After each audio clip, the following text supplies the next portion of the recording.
On the 6th of March 2024, South Africa filed an urgent request with the court for indication of additional provision. This will be the ICJ, the court, for additional provisional measures and the modification of the court's order of 26 January 2024 and the decision of 16 February 2024 in the case concerning application of the Convention of the Prevention and Punishment of the Crime of Genocide in the Gaza Strip, South Africa versus Israel. To tell us a bit about this application is Advocate Tasneem Fredericks, who's a lawyer and a writer. Thank you for joining us on Salam Media, Tasneem, and welcome. Thank you so much. Assalamu alaikum to your listeners, and good morning to everyone tuning in now. Thank you so much. I know it has been well documented, and most people know. But then, if you can, Tasneem, start by giving us a short, overview of the current situation in Gaza that has led South Africa to seek further measures against Israel. I think it's important just to note and to reaffirm the efforts that South Africa is undertaking in terms of ensuring justice and peace in Gaza and in occupied Palestine. We saw that for the first time, probably in the history of the world, definitely in the history of the world, South Africa brought an application to the ICJ, which is known as the World Court of Human Rights, on the 29th of December. The matter was heard on the 12th and 13th of January, and on the 26th of January, the ICJ found that there was a plausible case for genocide being committed. And certain rulings were made. We're all familiar with those rulings. Israel was meant to cease all military operations. They were supposed to withdraw. There was lifting of the siege. There were 6 or 7 rulings made. In addition, Israel had to come back within a month and advise the court, what it had done in terms of those rulings. Now, what we've seen is that not only has Israel defied the court's rulings since the 26th of January, but they've also intensified their military operations to the point where South Africa felt obligated in terms of, and they are obligated, all member states are obligated in terms of the Genocide Convention to not only punish genocide, but to prevent genocide.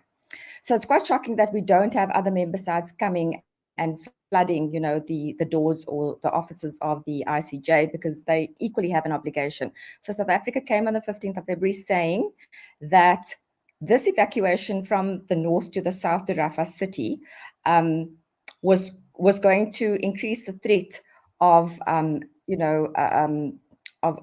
the lives of Palestinians. And so that application was made on the 15th of February, asking the court to strengthen or amend or amplify the provisions that were made on the 26th of January. Mm-hmm. The court then decided 2 or 3 days later that the existing order made on the 26th of January was sufficient to cover Palestinians, that there was no need to amend it. I think at that stage, in layman's terms, the world was looking for something that said cease fire. The court had not given that. Now, one can interpret, ceasing military operations to mean ceasefire, but I think it's important that we start using exact labeling, like genocide, like ceasefire. And now what we see is that because the court said, no, it's not necessary, and Israel has consistently been telling the world their exact plans with Gaza. So they are effectively saying in order to get to Hamas, they need to wipe out the whole of Gaza. And everybody is just sitting back and saying, okay, fine. And it's like watching an avoidable accident, because the situation last week with the flower massacre saw 112 people being killed while going to an aid truck. So there's now an issue of famine and Israel starving the Palestinians that are now located in the south of Gaza, where they have difficulty with infrastructure. There's no basic, there are no basic needs are not being met. You see on social media, small children, little children saying that they are eating birds' food being ground, they're eating grass, they're walking through the streets, knocking pots together because they have no food. So South Africa has now gone yesterday and filed another application seeking more measures, more urgent measures from the court to say that, there could be 85,000 deaths by forced starvation, which amounts to genocide, once again, by the Israeli authorities, by Israel effectively. So Mm. that's basically where we are. Um, Yeah. Can you maybe, if you can, explain the legal grounds on which South Africa is appealing to the ICJ over the current situation in Gaza, and what specific outcomes is South Africa hoping to achieve through this appeal? And are we certain that we have a solid case that we can present to the ICJ? We do have a solid case. We absolutely have a solid case. I mean, like I said, Israel has been announcing their military plan to the world. So they announce what they're going to do and they execute and they continue to execute and they push the boundaries because they can see that nobody's actually doing anything to Israel. I mean, the only thing that I think will work in this extreme situation is sanctions and military intervention. So South Africa has gone and brought this application and said, like, they must, they don't even want any delay in terms of an outcome. Doesn't need to be heard. The court must make a decision on their papers because it's quite clear based on the evidence coming out from human rights organizations within Gaza, describing the scale and the gravity of the suffering and the deaths of Palestinians. So these are all measures brought in terms of the ICJ rules of court. It's permissible, and South Africa is following due process. So all we hope to now see is the ICJ making a more firm ruling. And if and if the ruling is a repetition, then that's going to be really sad for us to witness because they've then repeating what they've been saying since the 26th of January. They must then refer the matter to the United Nations Security Council and perhaps direct that military intervention needs to occur. We cannot wake up tomorrow to hear that the Palestinians in the south in Rafah have all died or have all been killed or massacred due to starvation. I mean, this is a real possibility. It's not something imagined. There are people and young children and women, vulnerable members of the Palestinian population, have already died. And those deaths could not have been in vain. And so this ongoing genocide needs to be halted. It needs to be urgently addressed in whichever way possible. And I think, with every court case, especially, with one as, complex in the legal framework, you'll always look into precedent.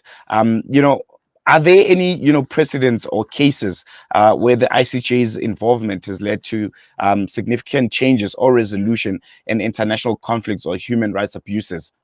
And how, they might relate to the Gaza situation right now?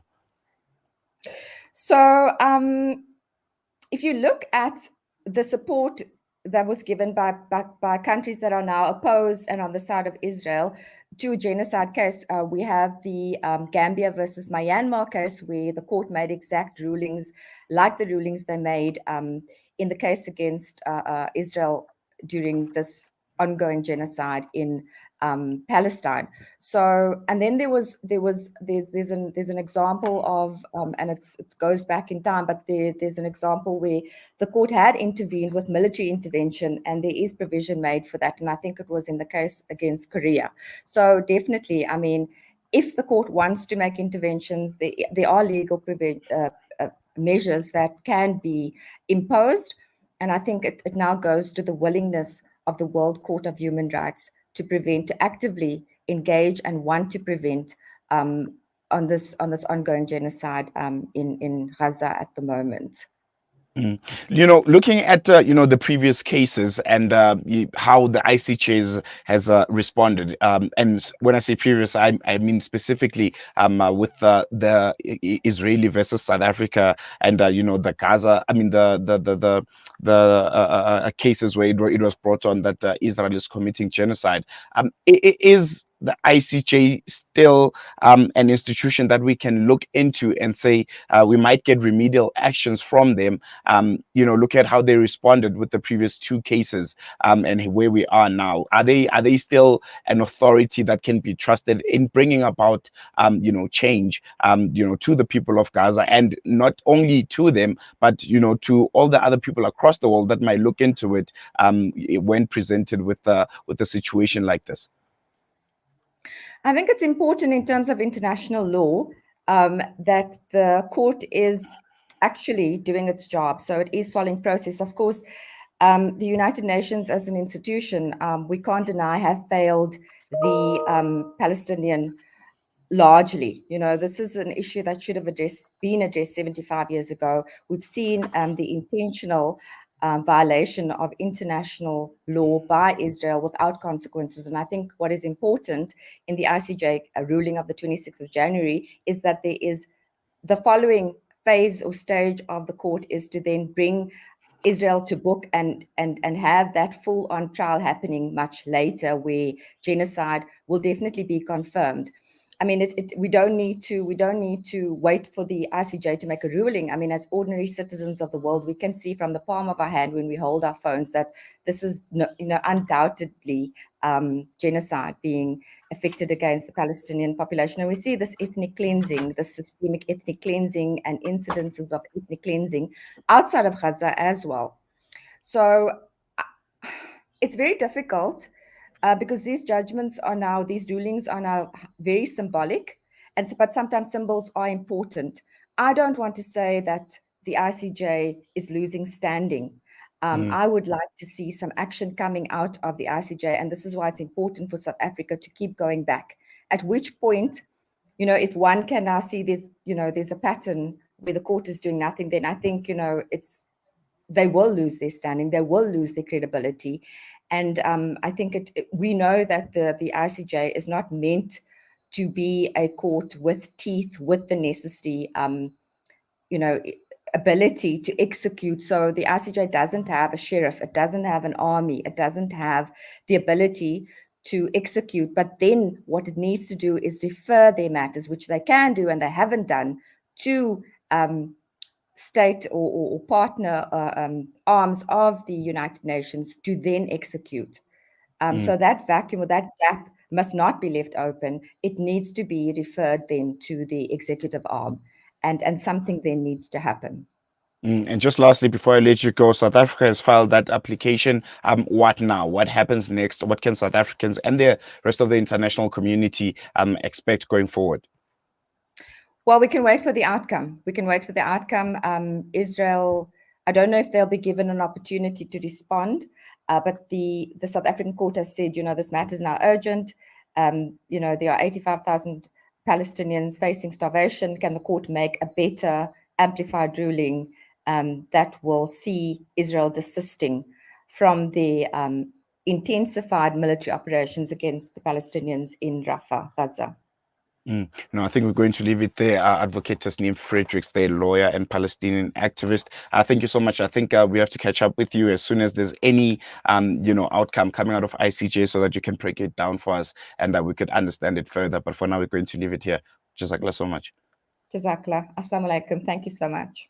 Thank you. That was Advocate Tasneem Fredericks, lawyer, writer, and activist, just shedding light a bit on that urgent application that South Africa has sent to the International Court of Justice for further remedial actions to be made against Israel, considering the circumstances and that the people of Palestine find themselves in. We're going to take a quick break. When we come back, we'll be taking the news with Zaid Jedwat, who's going to give you the latest on what's happening in and around your world.